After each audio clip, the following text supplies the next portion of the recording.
Pelo sinal da Santa Cruz, livrai-nos Deus, nosso Senhor, dos nossos inimigos. Em nome do Pai, do Filho e do Espírito Santo. Amém. Meu Senhor e meu Deus, creio firmemente que estás aqui, que me vês, que me ouves. Adoro-te com profunda reverência.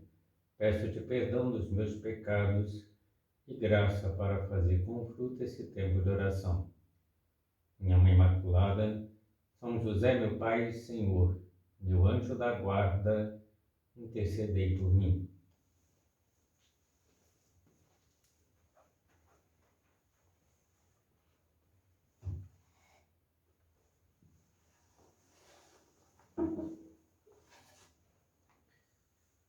Poucas vezes Nosso Senhor se coloca como exemplo de virtudes, de qualidades que nós devemos adquirir na nossa vida cristã.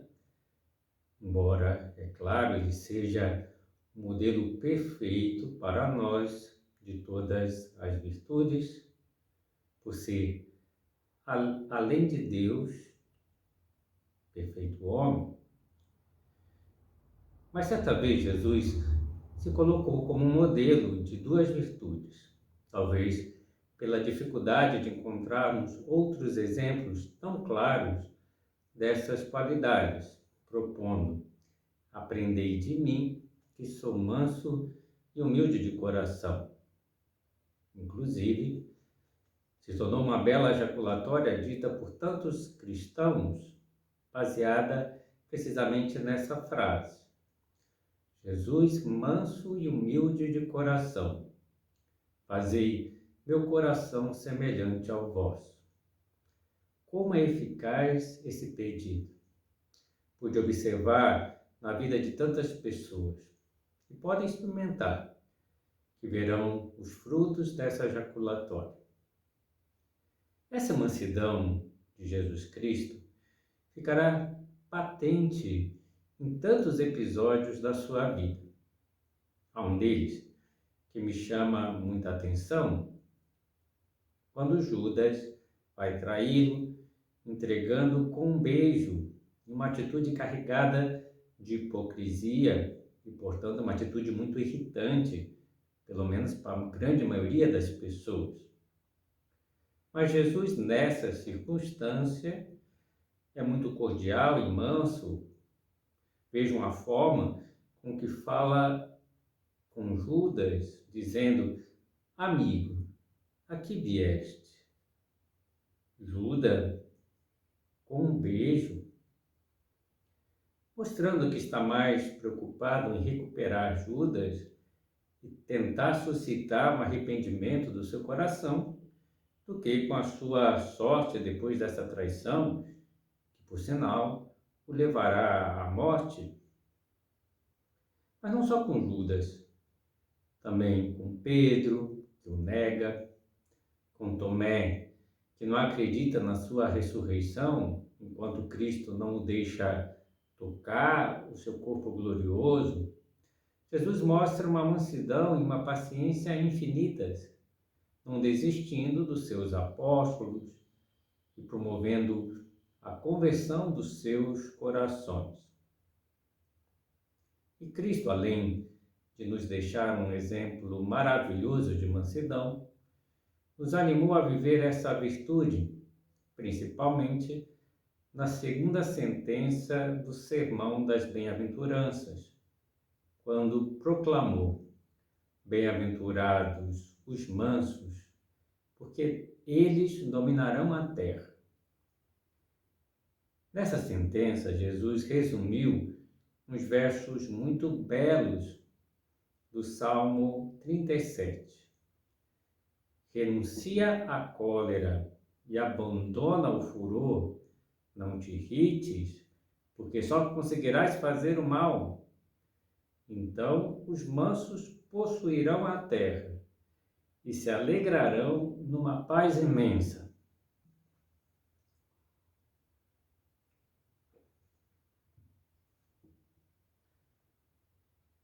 Realmente, a perda do controle das nossas atitudes e palavras produzidas pela explosão da ira provoca muito mal-estar, tanto ao redor da pessoa como no seu coração.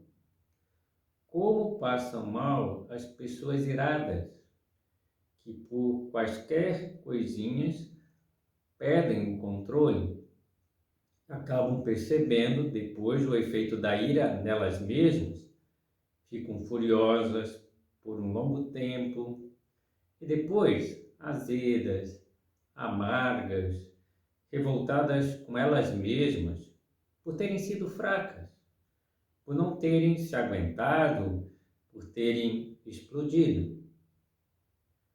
Quando se diz que os mansos possuirão a terra, dominarão a terra, está se falando do principal domínio que devemos ter, o domínio do nosso coração.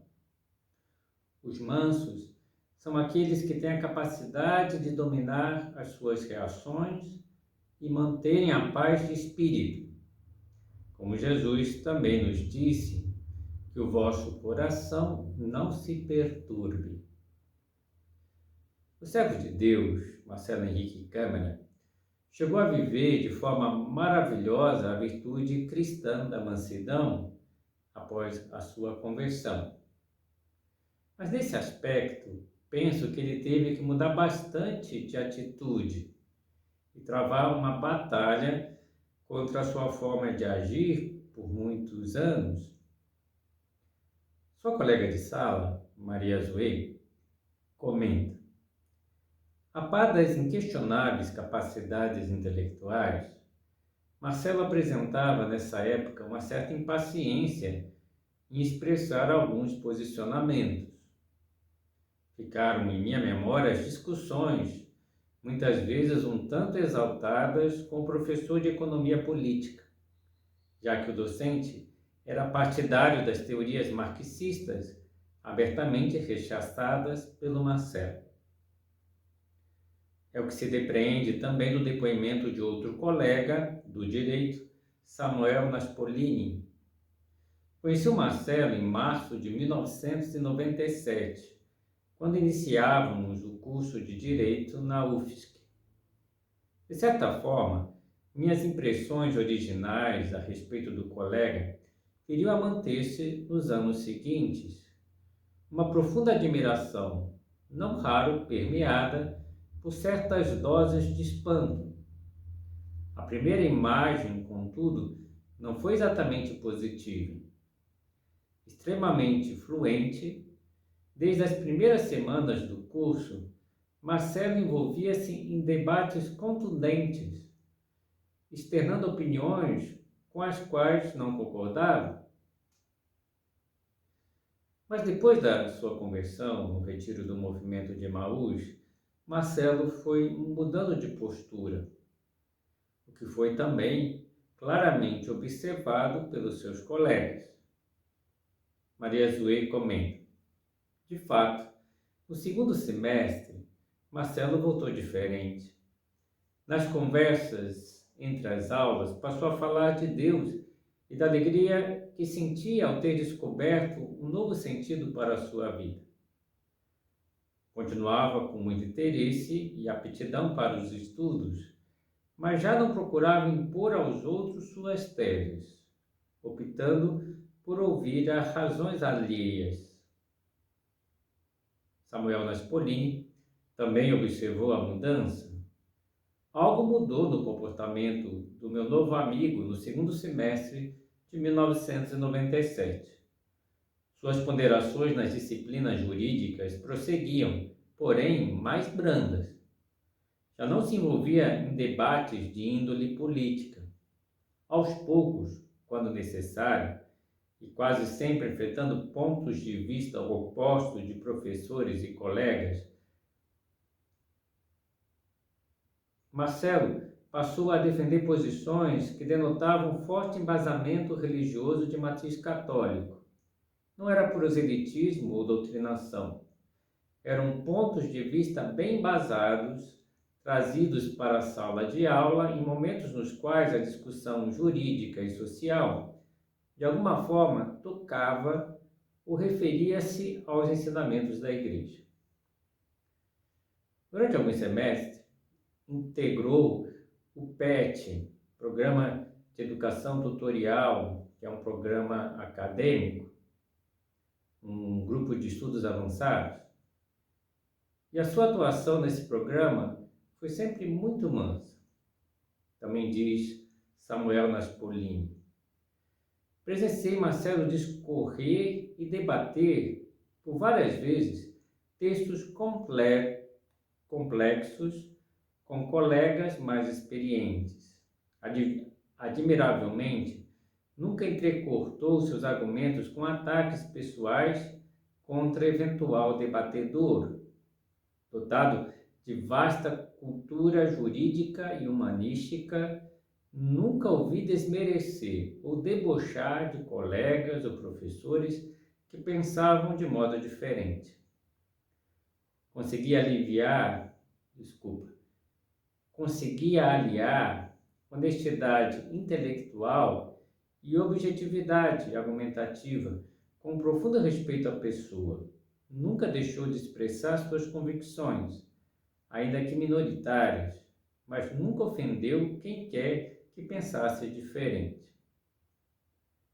Certa vez, conversando sobre a atuação do Marcelinho na Associação Marcelo Câmara, uma pessoa comentou: sabe por que ninguém se sentia atingido quando Marcelo Câmara discordava da sua opinião?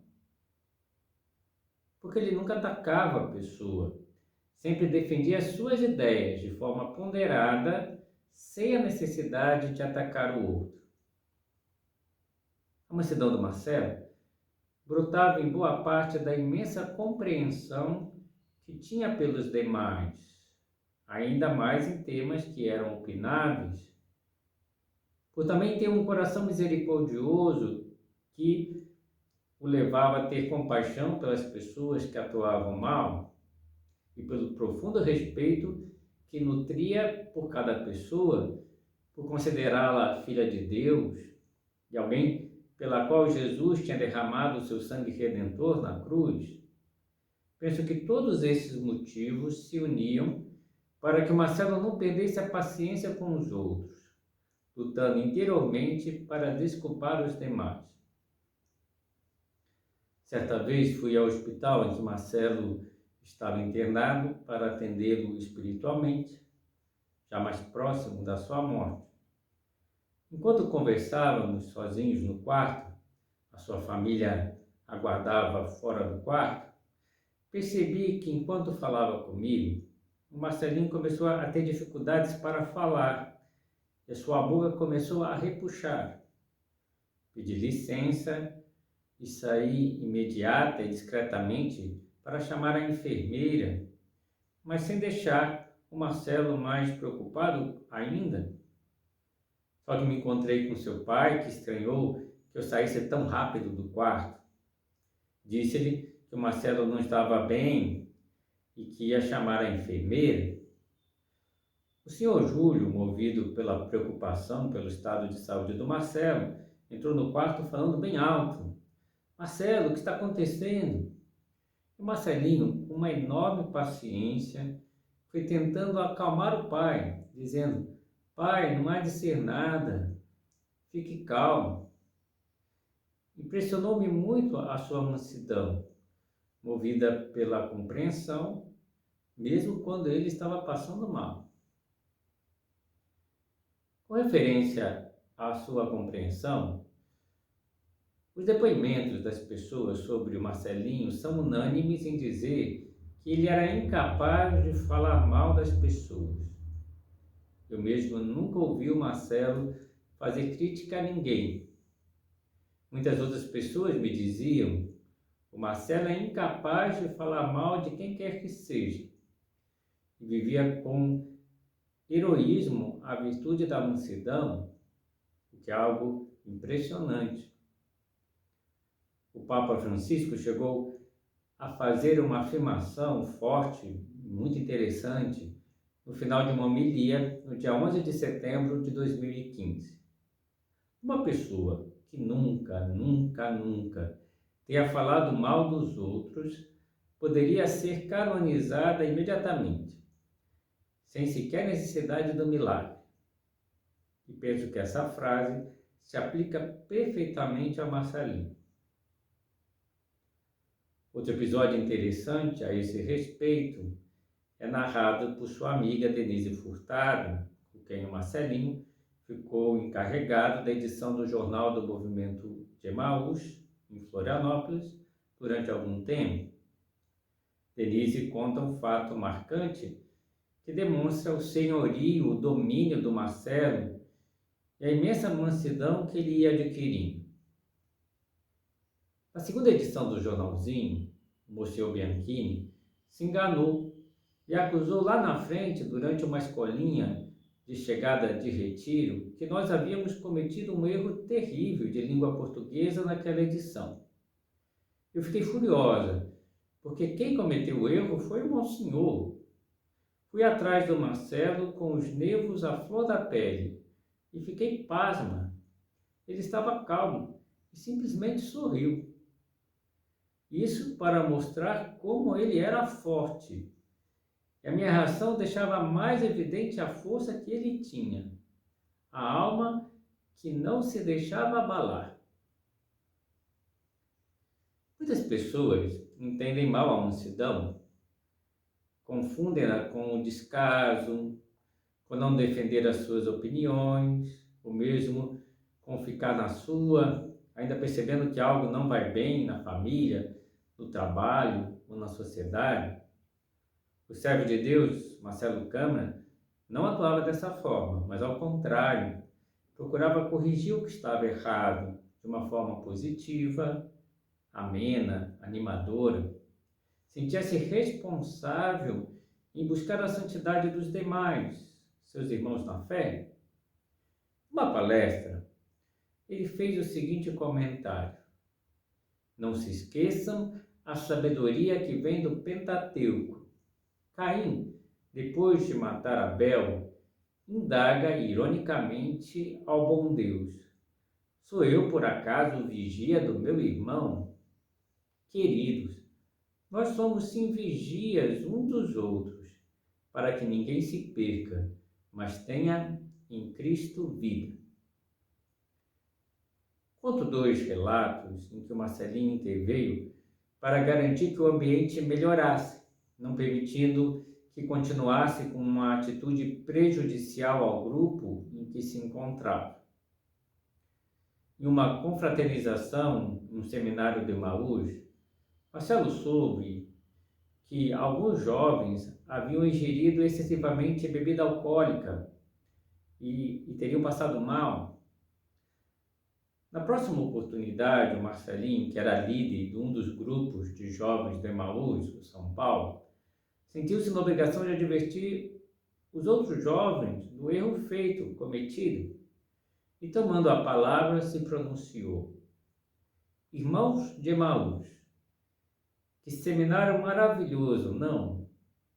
Agora, creio que, sem sombra de qualquer dúvida, não deveria haver sido liberada a bebida alcoólica, exceto, é claro, um pouco de vinho durante as refeições. No mais, é absolutamente desaconselhável o consumo de álcool em um evento católico nos moldes de um seminário nacional de Emaús. Não me venham com essa de alegria do jovem, confraternização. É normal em ambiente jovem. Isso é desculpa mundana. Não vos conformeis com a mentalidade deste mundo, nos ensinou São Paulo. Seja jovem cristão diferente do jovem do mundo. Do que vale ao cristão se equiparar ao pagão? Meus queridos, a verdadeira alegria do jovem cristão dispensa para valer o uso do álcool e de músicas profanas. Veja que por música profana, o Marcelinho estava se referindo a músicas indecentes, como há muitas hoje por aí. Continuando com as frases do Marcelo: nas reuniões de igreja não se pode ter outra postura perante o álcool, senão desaconselhar com firmeza o consumo. Eu digo, meus queridos, que basta um de nós ter se cedido para que toda a comunidade fraternalmente se entristeça, posto que somos nós um só corpo. A outra correção ocorreu certa vez quando o Marcelo viajava para Curitiba com um grupo de amigos para terem direção espiritual com um sacerdote do Opus Dei. Os que estavam no mesmo carro, depois de terem rezado o terço, feito outras práticas de piedade juntos, começaram a conversar e a contar piadas, mas de repente o nível moral das piadas começou a baixar. E o Marcelo interveio imediatamente, dizendo que se não se elevasse o nível das piadas, seria melhor parar de contá-las, o que realmente aconteceu. Também pude observar como mesmo seus pais ficavam orgulhosos de serem tão suavemente corrigidos pelo filho. Não é normal, né, que um filho corrija seus pais, mas o Marcelo foi adquirindo tal autoridade na família pelo seu comportamento maduro e tal formação que os pais o ouviam com muito gosto.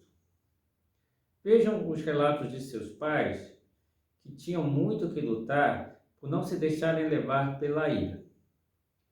A dona Leatrice comenta: às vezes eu saía atrasada de casa e um carro me dava uma fechada e eu ia atrás, corria e fazia a mesma coisa. Ele me dizia: não faz isso, mãezinha. Vamos fazer o seguinte, vamos rezar uma Ave Maria por ele, para que Deus ilumine os caminhos dele e faça-o ser uma pessoa melhor. Com essa maneira dele ser, eu até parei de perseguir os outros. E hoje eu rezo uma Ave Maria no trânsito quando alguém me prejudica. Sua colega Maria Zoe percebeu que o Marcelinho encontrou um jeito muito bonito para divertir as pessoas sempre que estivessem prestes a agir mal. Cheio de delicadeza e caridade, dizia: isso não convém. Certamente, inspirando-se no ensinamento de São Paulo: tudo me é permitido, mas nem tudo me convém. Certa vez, no início do mês de novembro, eu estava indo de carro com o seu Júlio, pai do Marcelo, ao cemitério para rezar diante do túmulo do Marcelo Câmara. Foi quando o pai me confidenciou com santo orgulho do seu filho: Padre Flávio, sabe que o Marcelo às vezes me corrigia? Como o senhor deve ter percebido, eu tenho uma boca suja e quando eu soltava um palavrão mais pesado, o Marcelo me dizia: pai, isso não convém. E termino essa meditação com o depoimento do seu irmão Murilo, que revela muito da mansidão do Marcelo. Meu irmão, para mim, é um fenômeno. Uma pessoa totalmente fora do comum. Amigo, companheiro, confidente, sincero, tudo. Podia até não concordar contigo, mas não te deixava sem resposta, sempre com muito carinho, com muito amor, tanto para brigar quanto para acariciar. Ele foi muito especial para mim e sinto a presença dele até hoje. Ele me compreendia, me aceitava, queria que eu fosse uma pessoa melhor, por se doar, por ser meu amigo. Ele me conhecia muito bem, mais do que meus pais. Sempre foi assim. O Marcelo me conhecia e sabia me levar perfeitamente. Continuo sentindo demais a presença dele, principalmente nos meus erros.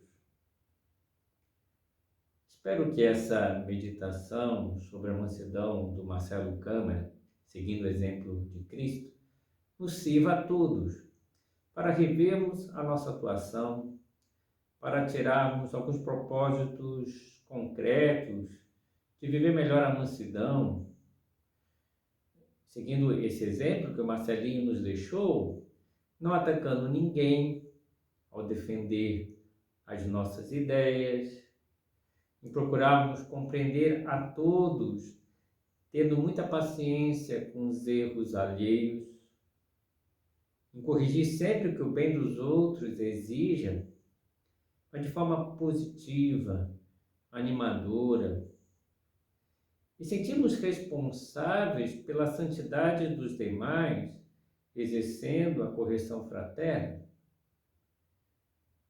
Chamamos Nossa Senhora, na Salve Rainha, de vida, doçura, esperança nossa.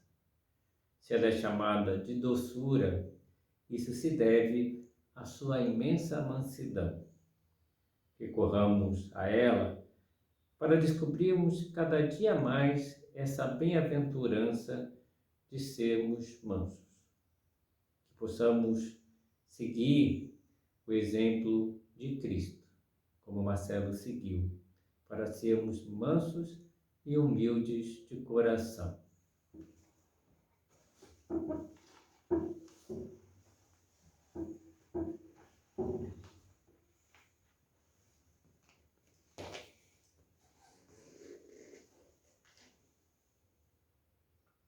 Dou-te graças, meu Deus, pelos bons propósitos, afetos e inspirações que me comunicaste nessa meditação. Peço-te ajuda para os pôr em prática. Minha Mãe Imaculada, São José, meu Pai e Senhor, meu anjo da guarda, intercedei por mim.